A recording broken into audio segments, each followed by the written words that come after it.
ime naše televizijske kuće je SOS kanal, a to znači sve o sportu.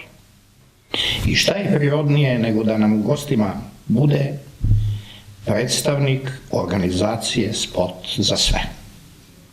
Znači, naš današnji gost, generalni sekretar ove organizacije, gospodin Jezdimir Marsenić, magistar nauka fizičke kulture. Marseniću, dobrodošli u našu emisiju. Bolje vas našao i hvala što ste me poznali. Normalno, logično je da Sport za sve i SOS kanal budu najbliži saradnici i akteri u svim programima. Pa evo da upravo o toj aktivnosti i počnemo. Vi ste veoma aktivni i to štampa i mediji prate, a i u posljednje vreme ste imali neke velike akcije. Pa da krenemo od te posljednje, pa da onda nastavimo priču dalje.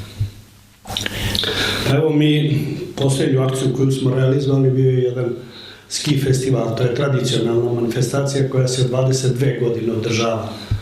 Mi smo jedno vreme dok je bila zajednica država, odnosno Savezna Republika Jugoslavija, dakle i onda posle toga i Srbija i Crna Gora kao državna zajednica. Taj događaj smo održavali u Kolašinu na jednom skijalištu lepom koji se zove Bjelasica i zaista smo bili prezadovoljni tamo realizacijom. Posle toga smo događaj preselili na Kopaonik i već, kažem, jedno 7-8 godina se to održava gore. Sa zadovoljstvom moram da istaknem da iz godine u godinu ta manifestacija poprima i na značaju, i na masovnosti, i na programskom konceptu. Da, eto, pomenem, mi u rekreaciji generalno smatramo da se taj rekreativni program treba izvoditi na otvorenim prostorima. Ako govorimo o otvorenim prostorima, onda moramo biti borci za očuvanje prirode, pa smo uz program ski festivala uključili akciju Koš za čist kop. Dakle, naši učesnici, a bilo ih je ovog puta preko 400, su se uključili u akciju očišćenja Kopaonika i smislili smo jednu lepu igru gde u saradnji sa Rikenom postavimo tamo neke improvizovane koševe, a onda ljudi prikupljaju te limenke, pa ubacuju u koš i pobjednička ekipa, a ekipa broji 3 člana, dobija nagradu učešće na letnjem našem festivalu koji je 5 dana negde na Crnogorskom primorju. Šta znači učešće? Pa svi troškovi plaćeni 7 puta do mesta održavanja, a svi troškovi, dakle, dolje i smještaja, ishrane, kotizacija, takmičarke, sve pada na teret asocijacije. Dakle, bila je to jedna lepa priča. Uz to imali smo, dakle, ceo taj festival je podeljen u nekoliko segmenta. Jedan je taj takmičarski, oficijalni, gde smo mi održali neka takmičenja u alpskom skijanju, u slalomu, veleslalomu, paraslalomu i tako dalje. Drugi deo je takmičenje na snegu, od sankanja, od nadlačenja konopca na snegu, od igranja fudbala u pancericama, dakle u skijaškoj opremi, od igranja odbojke, dakle sve su to improvizovani tereni, ali se narod igra, dakle sjajno se igra. A onda imali smo taj edukativni deo koji je išao i deo programa ovog Koša za čist kop, onda smo imali stručnu tribinu sa preko 80 učesnika sa temom Sport za sve u novoj strategiji sporta. Zatim smo imali seminar za animatora aktivnosti na snegu, kurs za voditelje programa Sporta za sve i imali smo školu skijanja. Dakle, besplatno svi koji dođu gore i žele da nauče da skijaju ili žele da usavrše tehniku, imali smo 4 profesora stručnjaka za školu skijanja koji su obučavali besplatno, sasvim besplatno te ljude. Taj festival je obeležen i time što smo imali u gostima nekoliko zvaničnika evropskog i balkanskog nivoa. počeo od predsjednika Balkanske asocijacije radničkog sporta, pa Balkanske asocijacije sporta za sve, onda i na nivou delegacija Evropske federacije kompanijskog sporta, na nivou generalnog sekretara i sportskog direktora, koji su došli da vide koliko su realni naše ambicije da budemo domaćini 2018. godine za organizaciju Evropskog zimskog festivala kompanijskog sporta. Na naše zadovoljstvo i generalni sekretar i sportski direktor su otišli sa izuzetnim impresijama i zadovoljni. I eto, po prvi put, dakle još uvek je to, juče smo dobili pismenu informaciju od te Evropske federacije, da je naš predlog za organizaciju festivala na Kopaoniku 2018. i kažem prvi put, dakle ovo saopštavamo medijima, dobili smo tu organizaciju.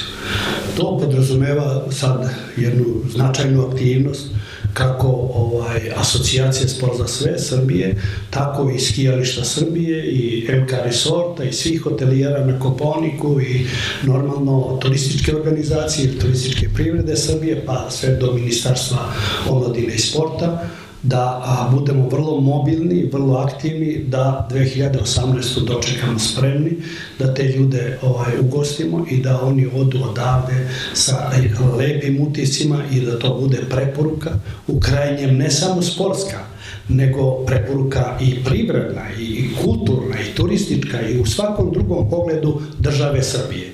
Jer ako nam u gostima, a to nam oni obećavaju, dođe 2500 Evropljana, onda to mora biti ili mora se tretirati kao širi društveni interes, ne interes samo asocijacije Sport za sve.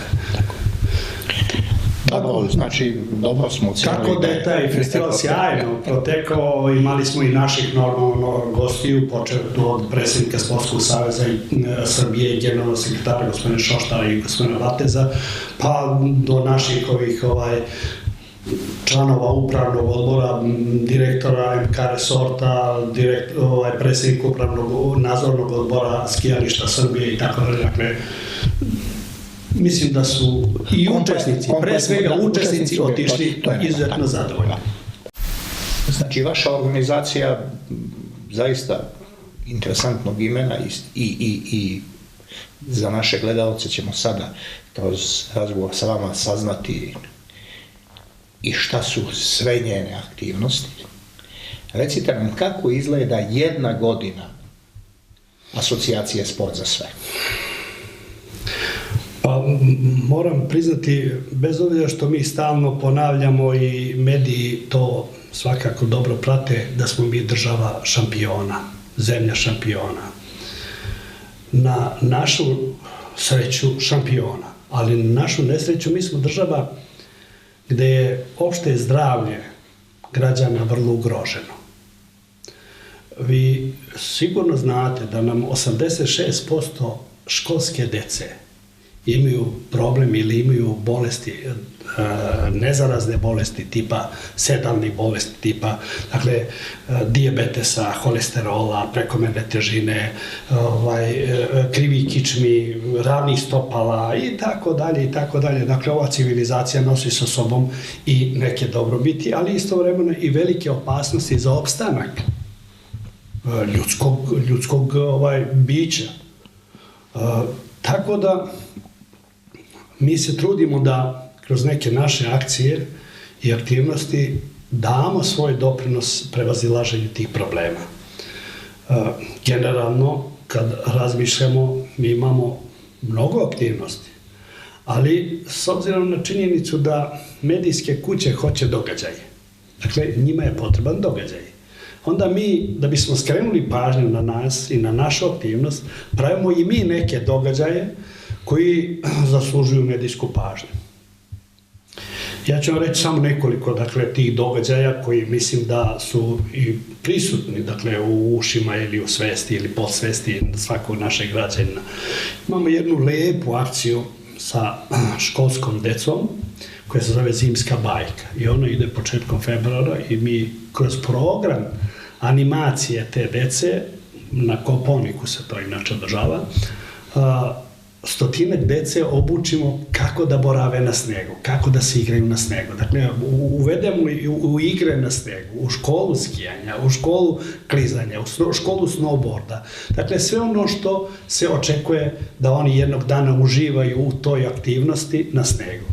Poslije toga nam ide ovaj ski festival o kome smo malo pregovorili.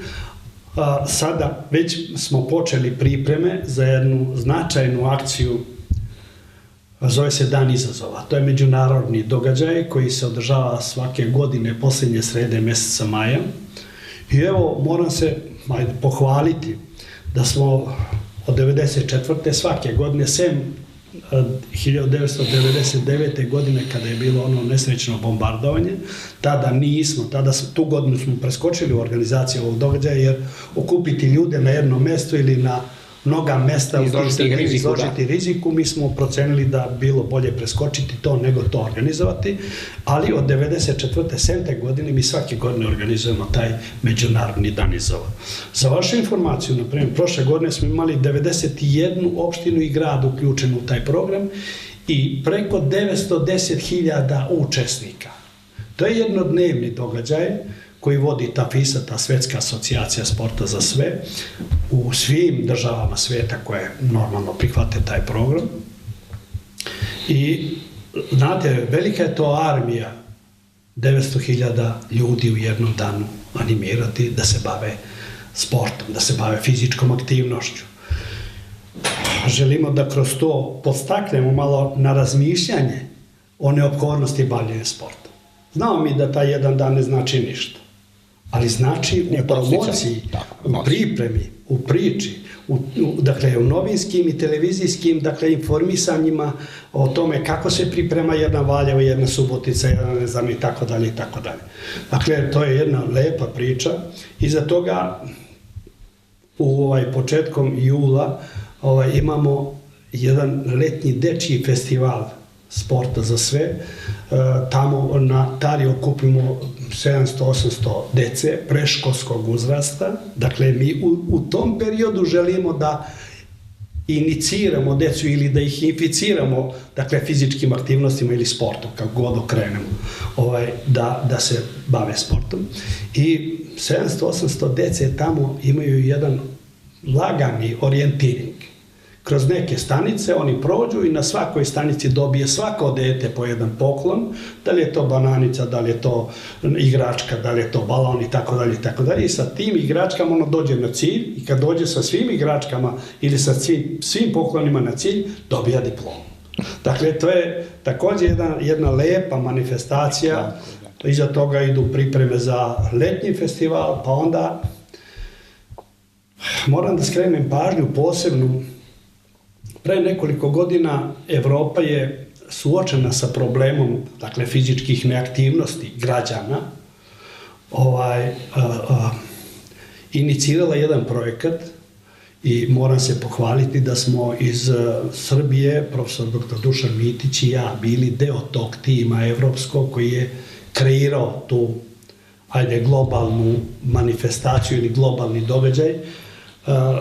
U principu je bio PATE ili fizičkim aktivnostima ka zdravijoj Evropi sa ambicijom da do 2020. godine se u fizičku aktivnost kao redovnu, dakle fizičku konzumaciju uključi novih 100 miliona Evropljana. Dakle, novih 100 miliona Evropljana da budu uključeni u to.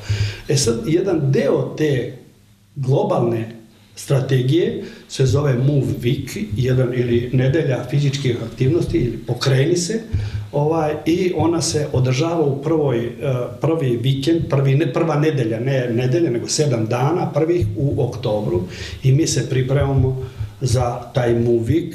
2 godine su iza nas. Prošle godine smo uključili 35.000 učesnika u taj program. Dakle, u toj nedelji 35.000 oni koji su nam se prijavili da su aktivni bili, smo uključili, i 27-8 gradova, odnosno opština u Srbiji. Ko to pokreće tamo? U opštinama ili... na terenu. Mi se obratimo, dakle, gradonačelnicima ili predsjednicima opština, a oni u saradnji sa svojim, dakle, sa svojim saradnicima koji vode sport i tako dalje, oni se prijave nama, mi im pošaljemo dovoljan broj i banera, i narukvica, i majica, i dakle tog promotivnog materijala, da se ta akcija njihova obeleži, da se šareni, da bude lepo i za oko i za dušu, i onda oni nam prijave da su toga dana na tom i tom mestu izveli toliko i toliko građana. Dakle, i mi se... Vi ste inicijatori, vaše su ideje, a ponekad neko od vas i ode u neki od tih gradova da vidi kako to... Ne, pa odemo mi svakako da obiđemo, naši saradnici obiđu. Sad, ne molimo mi saradnike iz tog grada da nam javi, nego iz drugog grada ode saradnik koji će objektivniji u proceni vrednosti tog programa. Kako ste raspoređeni, kakva vam je struktura organizacije? Ko sačinjava, recimo, vašu skupštinu, izborne organe? Pa vidite, mi smo po 2 osnova konstituisani kao asocijacija. Mi nismo klasičan sportski savez. Mi smo, sport za sve je filozofija življenja, ali sa fizičkom aktivnošću. U želji da se građani kroz fizičku aktivnost i socijalizuju i racionalnije i lepše iskoriste slobodno vreme i budu zdraviji, dakle fizički aktivan je zdrav.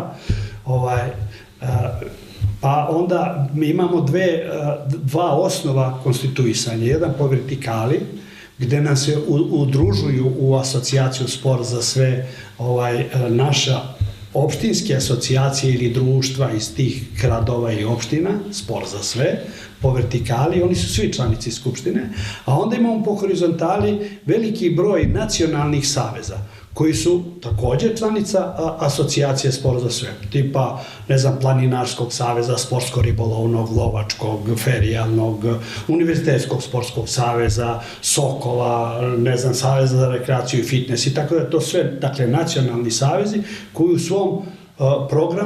u svojoj programskoj aktivnosti imaju u višoj ili manjoj meri, dakle, aktivnosti koje su rekreativnog karaktera i koje su u funkciji zdravlja. Tako da mi imamo trenutno 67 organizacija koje su naše članice. U posljednjih godinu dana imamo veliki pritisak i zahtjeve za prijem u članstvo nekih klubova sa nivoa opština. Pa taj problem procenili smo da se jedan deo njih javlja isključivo kako bi kroz programe sporta za sve ili vezu sa sportom za sve sutra mogao da se legitimiše pred lokalnom zajednicom kao član asocijacije Sport za sve i da aplicira za sredstva koja tamo u lokalnoj zajednici su namenjena za programe sportske rekreacije ili sporta koji je u funkciji zdravlja. Napravili smo jedan kriterijume koji ga obavezuju da se on prvo javi sportu za sve na svom terenu, pa samo ako tamo u toj sredini nemamo sport za sve, onda može da se javi nama da se udruži kod nas. Tako da, kažem, ako bismo merili to u nekim brojkama članica, mada Sport za sve nije organizacija koja ima precizno definisano članstvo, nego je... Vi ste pokret, tako je, i to se meri i preko 1,5 miliona članova, jer ako uzmemo da sportsko-ribolovni, lovački, Soko, ajde i on, Univerzitetski sportski savez, Savez za rekreaciju, sve su to savezi koji imaju veliko članstvo. I oni su deo, dakle, našeg ukupnog sistema, jer je Sport za sve prepoznat kao kišobrana organizacija za te organizacije koje se bave rekreacijom.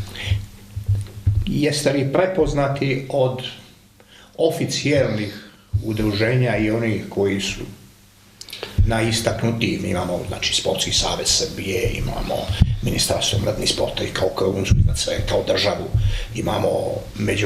imamo naš olimpijski komitet. Verovatno da Međunarodni olimpijski komitet se ne oglušuje o vaše međunarodne akcije i tako dalje. Gde ste tu? Pa vidite, saradnja sa Sportskim savezom Srbije, koji je prepoznat kao organizacija kod koje se moraju dostaviti svi programi za sportove koji nisu u programu olimpijskih igara, tamo smo prepoznati i vrlo korektno tretirani. Dakle, nije to još uvek na zadovoljavajućem nivou, ali je napravljeni, svake godine se prave neki pomaci koji idu u prilog priznavanju ili poštovanju te filozofije ili tog pokreta.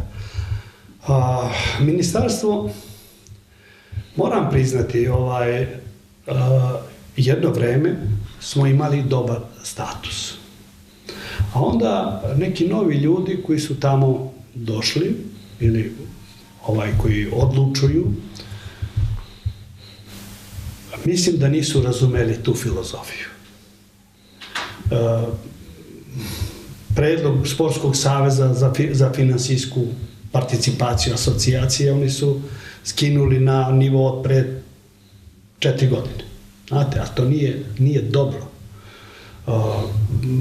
Ja verujem da ćemo i tu, mada jer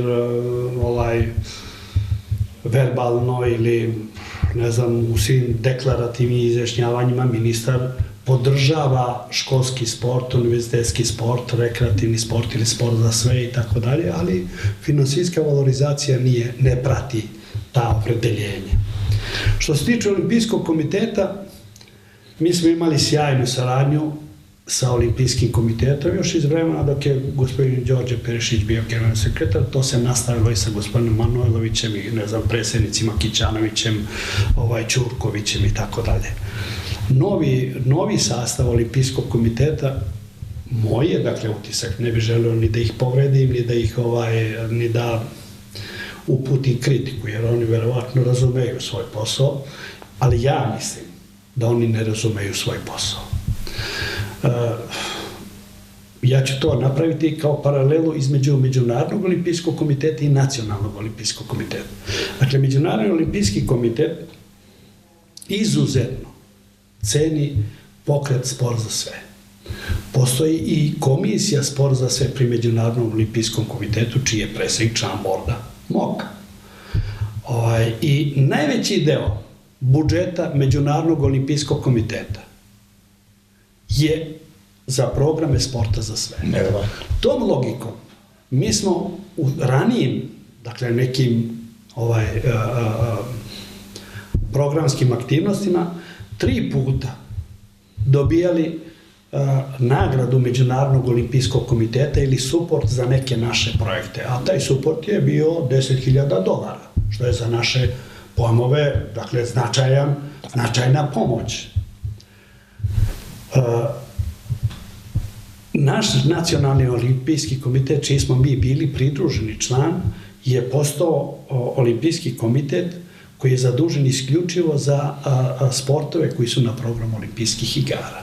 I drugoga ništa ne interesuje. Dakle, mi više nismo član Nacionalnog olimpijskog komiteta, mada se ljudi iz MOK-a u našim susretima vrlo zbunjuju da mi nismo član Nacionalnog olimpijskog komiteta.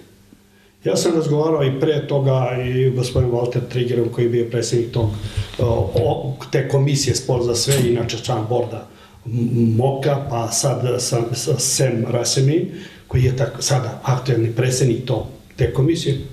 Oni nam ne veruju da mi nismo članovi Nacionalnog olimpijskog komiteta. Međunarodni olimpijski komitet svake druge godine organizuje kongres na temu sporta za sve. Nikada u istoriji olimpizma nije organizovao kongres na temu sporta, vrhunskog sporta.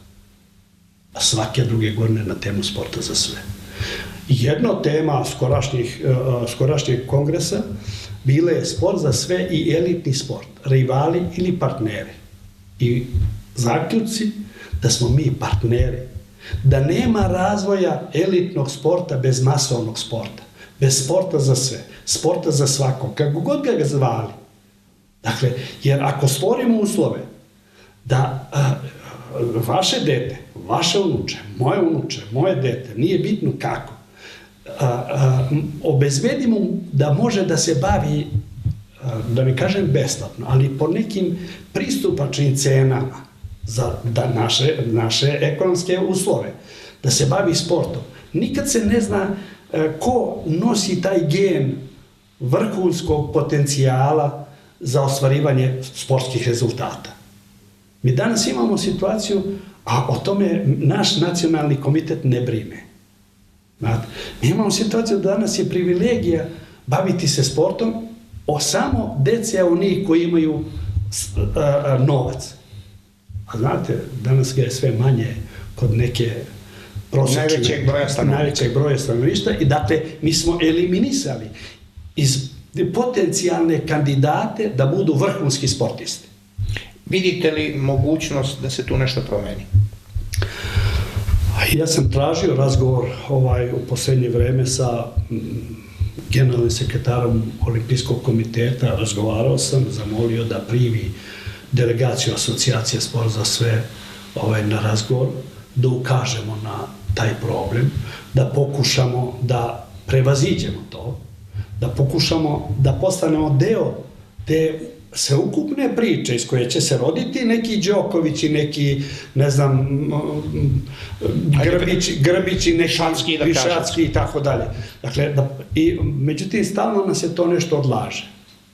I u posljednje vreme, ja ću samo da vam kažem, u posljednje vreme u razgovoru sa generalnim sekretarom Svetske asocijacije sporta za sve, gospodinom Baumanu, koji je inače Nemac, bio ranije i direktor marketinga fudbalske reprezentacije Nemačke tamo 80. godina, dakle jedan vrlo uticajan čovjek tamo, koji je sa aktuelnim predsjednikom Olimpijskog komiteta Thomasom Bachom veliki prijatelj.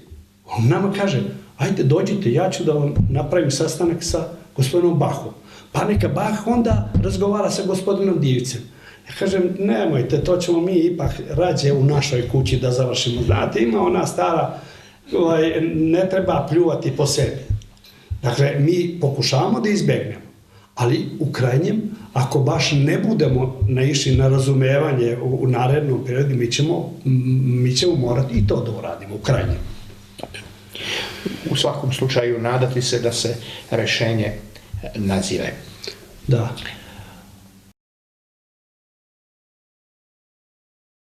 Da nam to bude povod za drugi deo naše priče.